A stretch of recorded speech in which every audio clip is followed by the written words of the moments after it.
na gavana kwa miaka 10.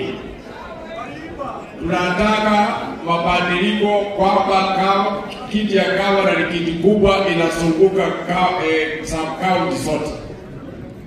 Sia nikaenda tu Kimilili, wamekula 10 years, sahi tunaomba iende Kandui. Ikitoka Kandui labda ikuja hapa Tongareni, ama iende Mount Elgon. Hili naza yako na uwezo ya kusimama ndio. Lakini hatutaweka kiti hicho mahali moja miaka 20.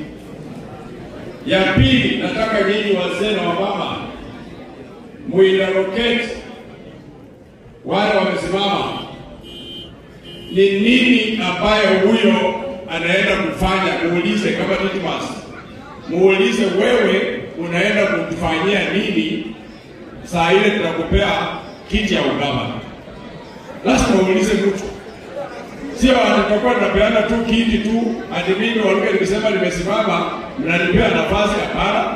Ati maza kisimama mnasema wewe umeomba. Hapana. Anaenda kufanyia nini? Because miaka 20 hii kaunti hii miaka 15 kaunti ya Bungoma imepata shilingi bilioni 150 bilioni, na kazi haionekani. 155 billion, lakini haionekani hiyo pesa kwa kurao. Na utasema tu ataenda kupeana tu. Mtu anasema agenda yake.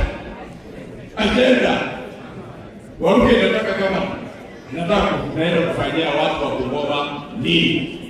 Si alikuwa tunapiga tu makofi. Hapana. Piga makofi kama amepeana agenda yake ya development agenda.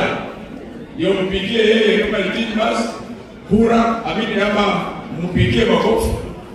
Lakini kusema ati mimi ati wa mama ati ulifunga kwa leso upembe mimi kwa mgongo, hiyo sio agenda. Agenda gani hiyo? Unampeba kwa mgongo kwani wewe ni bibi yako?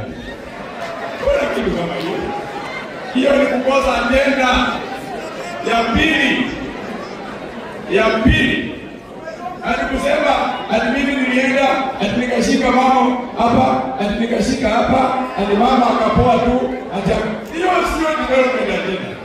We want development agenda, sio kuongea tu biti ya kitoto kwa kaunti ya muhimu ya maana kama hii.